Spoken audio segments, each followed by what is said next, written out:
तुम्ही कधी avocado toast किंवा एवोकॅडो सँडविच खाल्लंय का? त्याचं झालं असं माझ्याकडे जे आज एवोकॅडो होतं ते चांगलं असं तयार झालं होतं म्हणजे पिकलं होतं. म्हणून मी आज सकाळच्या नाश्त्यासाठी एवोकॅडो टोस्ट बनवत होते.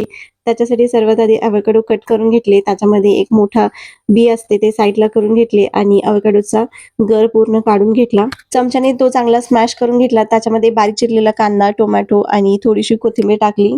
त्याच्यामध्ये थोडीशी मिर पावडर आणि चवीपुरते मीठ टाकून चांगले मिक्स करून घेतले.